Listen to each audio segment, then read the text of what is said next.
This conference will now be recorded. This conference will now be recorded. If the communication at the prostatic level, it is a higher fistula.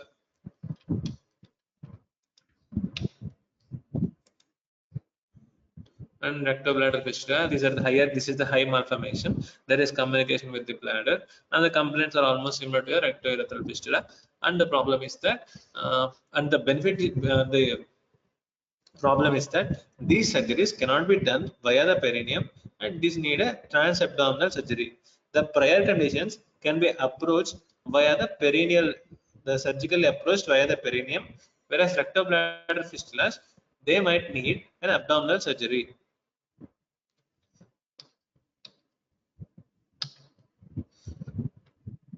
And common to all these conditions, there is abnormality in the rectal musculature, in the rectoanal musculature.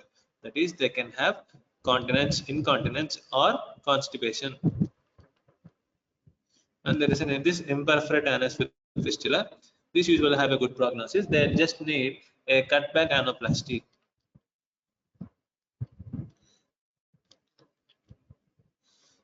And coming to the rectal atresia, along with the anus, the rectum is also atretic, and this might need a complex surgeries like they might need initial colostomy followed by colonal reconstruction.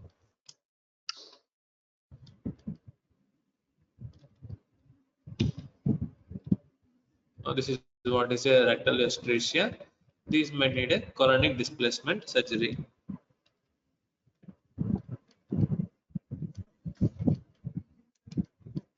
Coming to a rectoperineal fistula,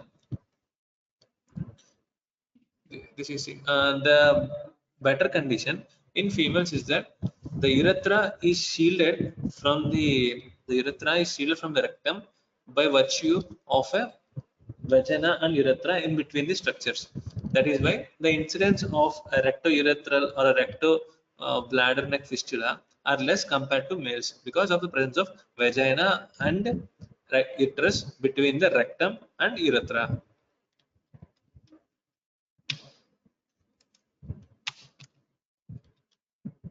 See, this has shielded, so there is less chance of communication between the rectum and bladder neck or urethral fistulas.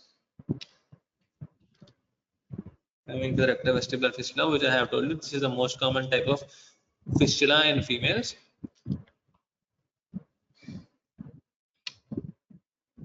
Imperforate anus. This the defect. The defect is similar to the male. That it can be either a skin defect or it is a total absence of anus.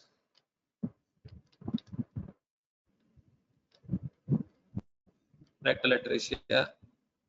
And this there is persistent cloaca. In the persistent cloaca, there is no there is a no there is no septum, urorectal septum between the uterus and rectum.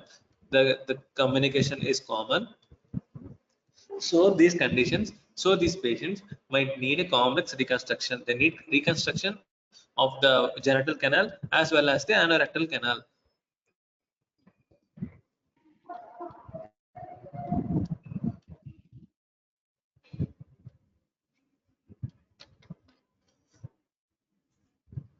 And the length of common channel usually varies between 1 to 7 centimeters.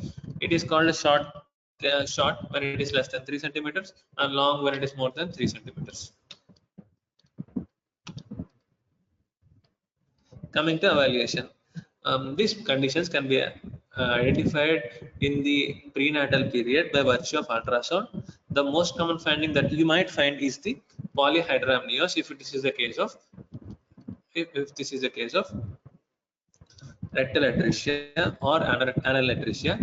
If there is a fistula, you might not find any defects. But if it is the case of rectal atresia or anal atresia, you can find what is called as a polyhydramnios. And post birth, if the patient is not passed has not passed feces in the first 24 hours, or if there is any signs of abdominal distension, and if you can't identify a and if you can't identify an opening, or if there is abnormal passage of fecal matter other through an opening other than the anus. So there can be four problems. One, you can't see an opening. 2. Passage through an abnormal channel. 3. Abdominal distension. 4. Not passing at all. And how do you investigate? And how do you investigate? One is physical examination. You need to examine for the perineum. You have to examine the buttocks. You have to examine the spine. Why do you want to inspect the spine? Because this anorectal is not a single disorder. It might be associated with few other disorders, and all these disorders are together called the VACTERL defects. VACTREL. VACTREL defects. Vertebral, anorectal, tracheal, choanal atresia, limb, renal, esophageal atresia. I will repeat again. Vertebral anomalies, anorectal anomalies, renal anomalies, radial limb anomalies, esophageal atresia, and choanal atresia. These are the various defects that might be associated with an anorectal atresia. These are together called the VACTERL defects. VACTERL defects. This is what I have told you right now. VACTERL defects: vertebral, anal, cardiovascular, tracheoesophageal, renal, and limb anomalies. And together they can be genitourinary defects.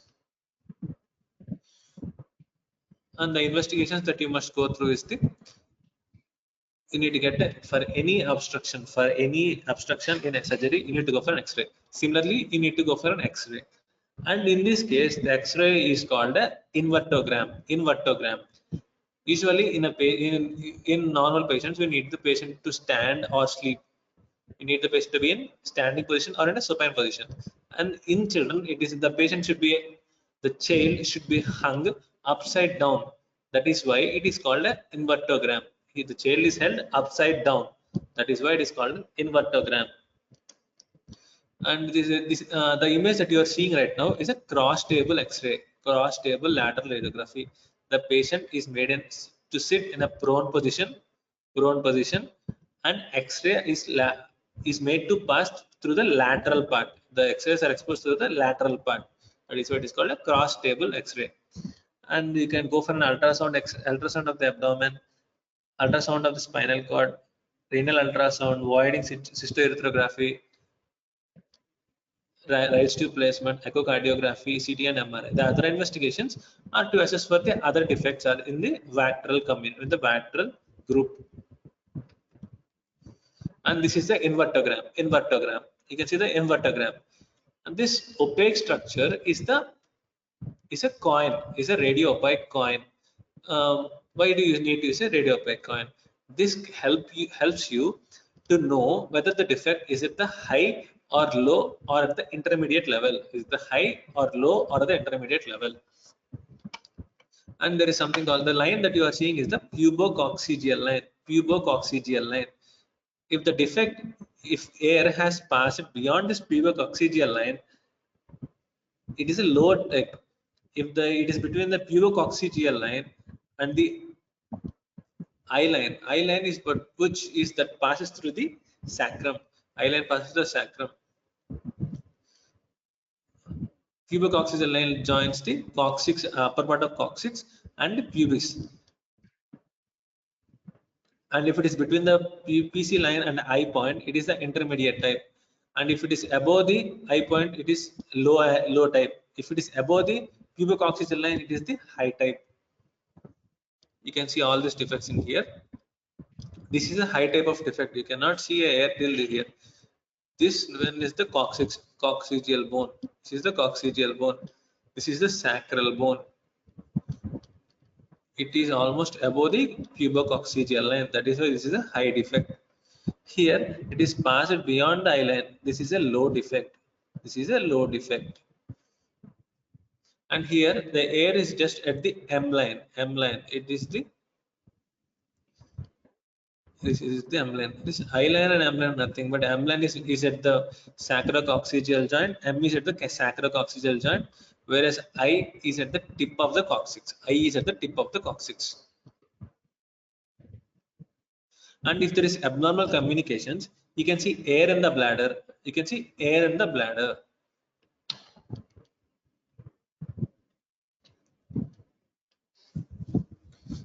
And if and to summarize, and to describe the surgeries.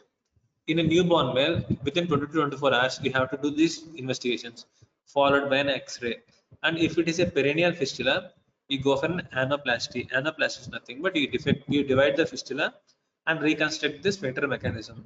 If the rectal gas is below coccyx and there is no associated defects, you go for what is called a posterior sagittal anorectoplasty. Posterior sagittal anorectoplasty is that you cut the perineum from coccygeal joint to the defect and you again reconstruct. And you can do this with or without a colostomy. Why do you want to need a colostomy? The child may not be able to be fit for surgery immediately. So a temporary colostomy is constructed so that the fecal matter can be diverted. And this can be closed once the patient begins to pass from the newly constructed anus. And if the rectal gas is above the coccyx, or if there is any associated defects, or if there is abnormal sacrum, then initially you need to go for a colostomy and plan the reconstruction for later on. You need to plan the reconstruction from later on. As we have the less time, I am going a bit fast. I'm sorry for that.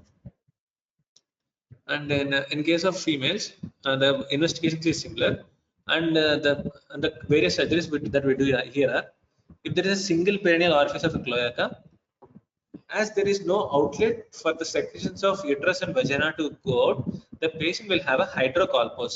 Accumulation of contents within the uterus leads to enlargement, causing the hydrocolpos. So you need to drain it first. Later on, you need to address the colon by a colostomy, and you need to assess for the urinary, and you also need to go for an urinary diversion because all the three contents are opening into a single canal. So in case of a single perineal cloaca, we need to initially go for a colostomy, drain the hydrocolpus, and you also must plan for an urinary diversion. And if it is a perennial fistula, you need to go for anoplasty. And if the defect is and if there is anal stenosis, you can go for what is called a dilations with agar dilators. There are dilators which you can pass and dilate the anal canal. And there is vestibular fistula, similar, and the principles of surgery are similar.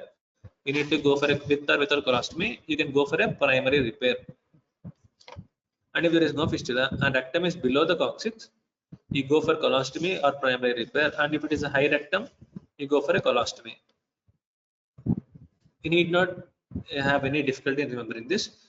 For any surgery, you remember that if it is just a fistula, you divide the fistula and close and repair the sphincters. And if it is a higher defect, you definitely must go for a colostomy.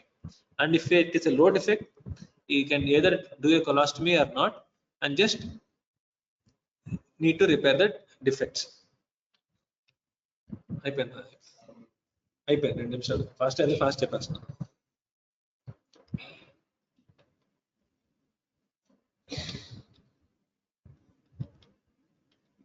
Okay, in the next class I will go through this again. I will recap everything within 5 minutes in the next class. Okay, thank you. Attendance ఇచ్చారు కదా అందరూ?